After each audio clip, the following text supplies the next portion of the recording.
जय माता दी। आज हम देवी भागवत महापुराण में कौरव पांडवों का इतिहास, परीक्षित को राज्य प्राप्ति और ब्राह्मण कुमार का शाप, इस कथा को सुनेंगे।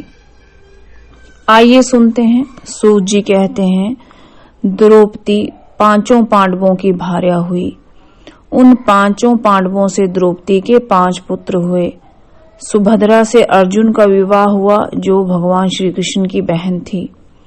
सुभद्रा से महान वीर पुत्र अभिमन्यु का जन्म हुआ। राजा विराट की पुत्री से अभिमन्यु का विवाह हुआ था। उसने एक पुत्र उत्पन्न किया।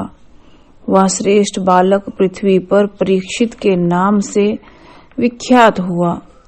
पुत्रों के मर जाने पर धृतराष्ट्र के दुख का और छोर न रहा। वैसे ही गांधारी भी पुत्र शोक के अत्यंत कातर होकर जीवन बिता रही थी। धृतराष्ट्र ने पुत्रों के श्राद्धादि कर्म सविधि संपन्न करवाए। उसके पश्चात वे गांधारी के साथ वन में चले गए। कुंती और विदुर ने भी साथ दिया था। जब तपस्वी जीवन व्यतीत करते हुए उन्हें 6 वर्ष बीत गए, तब युधिष्ठिर ने खेद प्रकट करते हुए अपने छोटे भाइयों से यह वचन कहा, मैंने स्वप्न में माता कुंती को देखा है। वे वन में हैं और उनका शरीर दुर्लभ है। अतः मेरे मन में आता है कि उन माताओं और पिताओं के दर्शन के लिए मैं वहां जाऊं।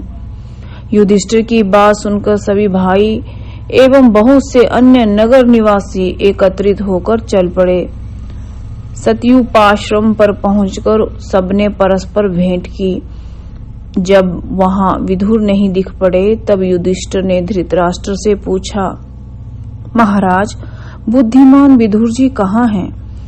धृतराष्ट्र ने उत्तर दिया, विदुर कहीं गंगा के तट पर बैठकर सनातन श्रीहरि का ध्यान करते हैं। दूसरे दिन महाराज युधिष्ठिर गंगा के किनारे घूम रहे थे।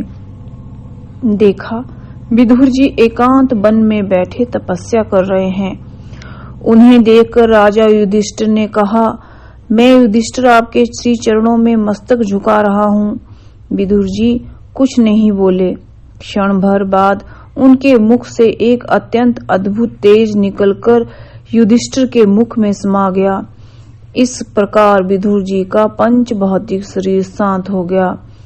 सत्यवती नंदन व्यास नारद एवं अन्य भी बहुत से महानुभाव मुनि युधिष्ठिर से मिलने वहां आए। तब कुंती ने सुदर्शन व्यास जी से कहा, द्वैपायन, मैंने अपने पुत्र कर्ण को जन्म के समय ही देखा है। आप एक बार कर्ण को सामने उपस्थित करने की कृपा करें। गांधारी ने कहा, मुने, मेरे पुत्र समरांगन में चले गए। मुनिवर, मेरे वे पुत्र एक बार मुझे दिखाने की कृपा करें। सुभद्रा बोली, अभिमन्यु महान पराक्रमी वीर था। तपोधन, मुझे मेरे उस पुत्र को दिखाने की कृपा कीजिए।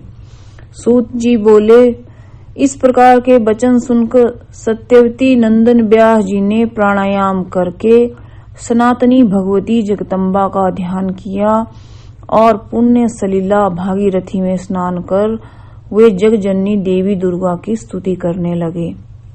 सूत जी कहते हैं, व्यास जी के विनय करने पर भगवती भुवनेश्वरी ने उन सभी दिग्वंत नरेशों को बुलाकर सामने उपस्थित कर दिया। लौटकर आए हुए अपने परिजनों को देखकर कुंती, गांधारी, सुभद्रा, उत्तरा एवं संपूर्ण पांडव मोह में पड़ गए।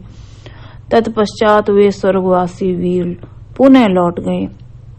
सूत जी कहते हैं, इसके बाद तीसरे दिन वन में अनायास ही आग लग गई, जिसमें धृतराष्ट्र, गांधारी और कुंती सभी जलकर भस्म हो गए। कौरवों का संहार हो जाने के 36 वर्ष बाद यादवों का भी संहार हो गया। बलराम जी ने भी शरीर त्याग दिया। भगवान श्री कृष्ण बहेलिये के बाण के व्याज से अंतर्धान हो गए। भगवान श्री कृष्ण के अंतर्धान होने की अप्रिय बात सुनकर वसुदेव जी ने भगवती भुवनेश्वरी का ध्यान किया और प्राणेंद्रियों को पवित्र करके वे सदा के लिए शांत हो गए। तत्पश्चात महान दुखी होकर अर्जुन प्रभास क्षेत्र में गए। वहां जितने मृतक व्यक्ति थे उन सबका उन्होंने यथा योग्य अग्नि संस्कार किया। तदनंतर समुद्र ने भगवान श्री कृष्ण की उस पुरी को डुबो दिया। अर्जुन सब लोगों को लेकर वहां से चल चुके थे। मार्ग में चारों ओर अहीरों ने उनके सभी वैभव छीन लिए। उस समय अर्जुन का सारा प्रभाव प्रस्थान कर चुका था। इसके बाद इंद्रप्रस्थपुरी में पहुंचकर अर्जुन ने अनिरुद्ध कुमार वज्रनाभ को वहां का राजा बनाया। अर्जुन हस्तिनापुर चले गए। उन्होंने महान खेद प्रकट करते हुए सारी बातें युधिष्ठिर से कह सुनाई।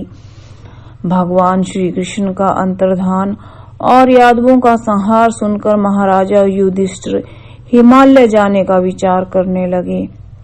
उन्होंने उत्तरानंदन महाराज परीक्षित को राज्य पर अभिषिक्त किया। तदनंतर महाराज युधिष्ठिर ने द्रौपदी और भाइयों के साथ हिमालय में जाकर शरीर त्याग दिया। एक दिन महाराज परीक्षित शिकार खेलने के विचार से एक महान वन में चले गए। वो वन बहुत ही गहन था। एक मृग को खोजते हुए उत्तरानंदन महाराज परीक्षित थक गए। इतने में पास ही एक मुनि दिखाई पड़े। राजा ने आतुर होकर उनसे जल के लिए पूछा। मुनि मौन धारण किए रहे, कुछ भी उत्तर नहीं दिया। तब प्यास से व्याकुल राजा परीक्षित कुपित हो उठे। उन्होंने एक मरे हुए सर्प को धनुष की नोक में उठा लिया और कली के प्रभाव से प्रभावित होकर परीक्षित ने उस मुनि के गले में वह सांप लपेट दिया। राजा परीक्षित भी अपने घर चले गए। उस मुनि का गविजात नाम का एक महान तेजस्वी तपोनिष्ठ पुत्र था। मित्रों ने उससे कहा, मुनि कुमार, अभी तुम्हारे पिता के गले में किसी ने मरा हुआ सांप लटका दिया है। मित्रों के मुख से यह वचन सुनकर उसने राजा परीक्षित को शाप दे दिया। जिसने आज मेरे पिता के गले में मरा हुआ सर्प डाला है, उस नराधम को आज से 7वीं रात तक्षक सर्प काट खाए। मुनि का एक शिष्य राजा के पास गया। उसने मुनि कुमार गविजात का दिया हुआ शाप महाराजा परीक्षित को कह सुनाया। सांप किसी प्रकार टल नहीं सकता, यूं विचार कर महाराज परीक्षित ने अपने वृद्ध मंत्रियों से कहा, ब्राह्मण ने मुझे शाप दे दिया है, फिर भी विद्वान पुरुषों का कर्तव्य है कि वो शास्त्रोक्त उपाय करने से कभी न चूके। पूर्व समय की बात है, एक मुनि की स्त्री को सर्प ने डस लिया। वह मर गई। मुनि ने मंत्र के प्रभाव से उसे जला दिया और अपनी आधी आयु दे दी। अतएव प्रयत्न अवश्य करना चाहिए। मंत्रियों ने पूछा, महाराज, वे कौन से मुनि थे जिन्होंने अपनी प्यारी पत्नी को आधी आयु देकर जीवित कर दिया? महाराज, यह प्रसंग हमें बताने की कृपा करें। राजा परीक्षित बोले, एक दिन मेनका नाम की एक दिव्य परम सुंदरी अप्सरा नदी के तट पर आई और जल में क्रीड़ा करने लगी। त्रिलोक सुंदरी उस अप्सरा से विश्ववासु मुनि का समागम हो गया, जिससे वह गर्भवती होकर चली गई। स्थूलकेश मुनि के आश्रम के बाहर जाकर मेनका ने कन्या का प्रसव किया। अनाथ कन्या को नदी के तट पर देखकर मुनि स्थूलकेश ने उसे अपने पास रख लिया। उनके पास वह पाली पोसी गई। मुनि ने उसका नाम प्रमद्रा रखा। समय पाकर वह युवा स्त्री हो गई। मुनिवर रुरु ने उस प्रमद्रा नामक कन्या को देखा। मुनिवर रुरु का मन खिन्न हो गया था। उन्हें दीनहीन देखकर पिता ने पूछा, रुरु, तुम उदास क्यों हो? तब रुरु ने पिता से कहा, स्थूलकेश मुनि के आश्रम पर जो प्रमद्रा नाम की कन्या है, मैं उसके साथ विवाह करना चाहता हूँ। पुत्र की बात सुनकर उसी क्षण पिता प्रमिति मुनिवर स्थूलकेश के पास गए और प्रमद्रा के लिए याचना की। दोनों महात्मा विवाह की तैयारी करने लगे। उसी समय की बात है कि प्रमद्रा घर के आंगन में घूम रही थी। एक अलसाया हुआ सांप पड़ा था। प्रमद्रा के पैर उससे स्पर्श होने पर उसने उसे डस लिया। इससे उसका शरीर प्राणहीन होकर जमीन पर गिर पड़ा। सब और कुहराम मच गया। उसके मर जाने का समाचार सुनकर रुरु भी रोते बिलखते देखने के लिए आए। उन्होंने शोकाकुल होकर मन में विचार किया, मेरे दुर्भाग्य ने ही इस महान अद्भुत सर्प को यहाँ भेजा है। क्या करूं, कहाँ जाऊं? यूं विषाद करते हुए नदी तट पर बैठकर उपाय सोचने लगे। विचार करने के बाद मुनिवर रुरु ने स्नान और आचमन करके पवित्र होकर हाथ में जल लिया और कहा, यदि मैंने भक्ति पूर्वक गुरुदेव की पूजा, जप, तप, हवन, संपूर्ण वेदों का अध्ययन, पुण्यमयी गायत्री का जप एवं भगवान सूर्य की आराधना की हो तो उस पुण्य के प्रभाव से मेरी यह प्रिया जीवित हो जाए।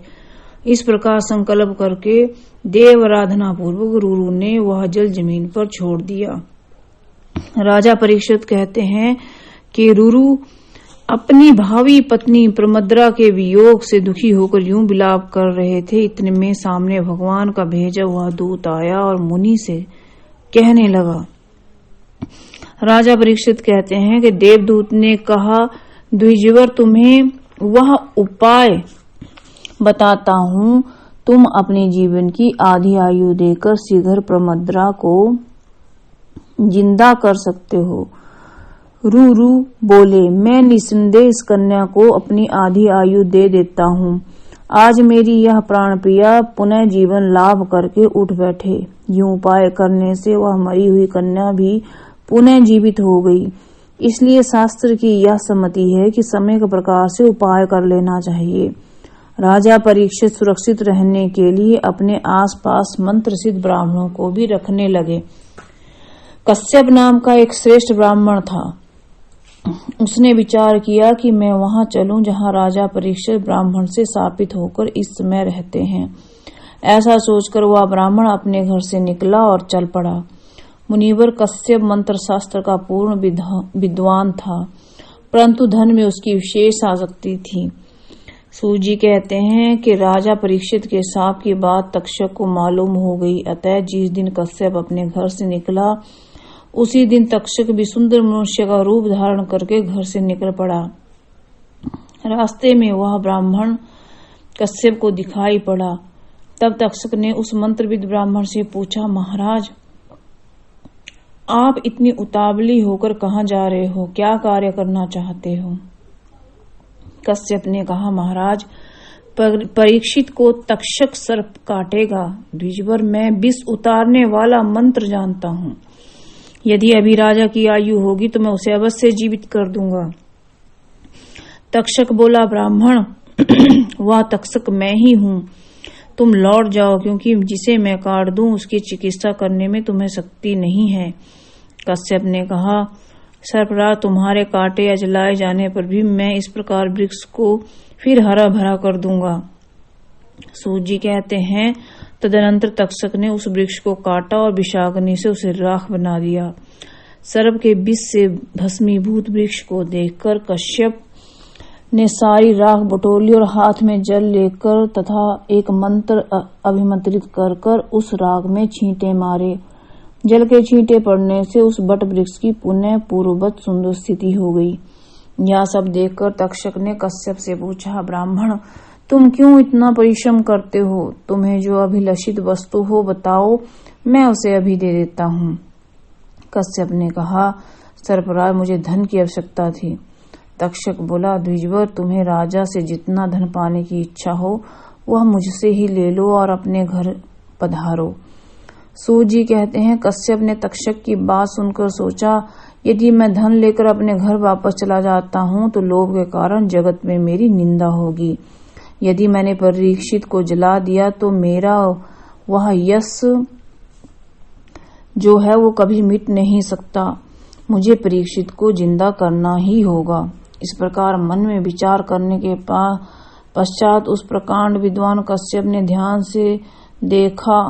उसे पता लगा कि राजा की आयु समाप्त हो गई है। ध्यान से या निश्चित जान लेने पर धर्मात्मा कश्यप तक्षक के धन लेकर घर लौट गया।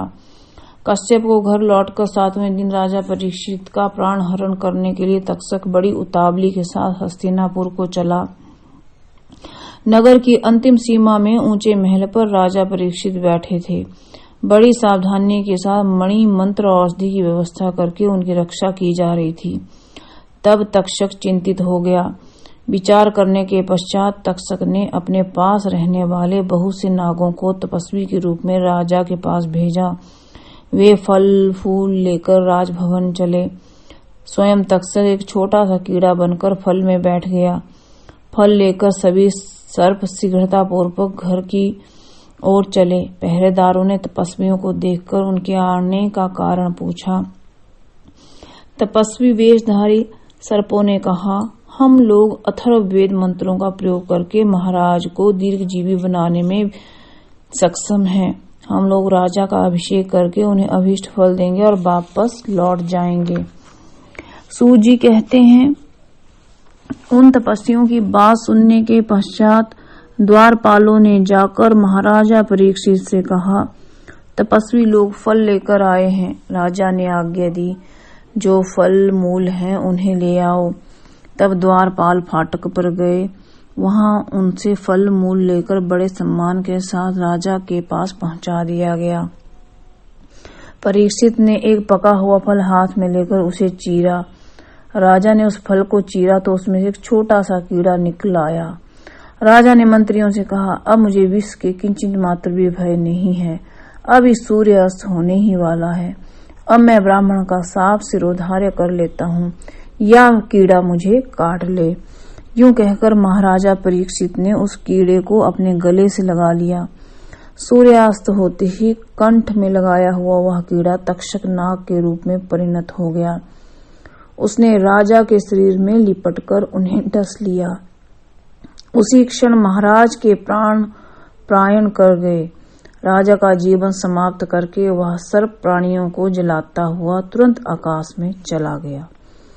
जय माता दी।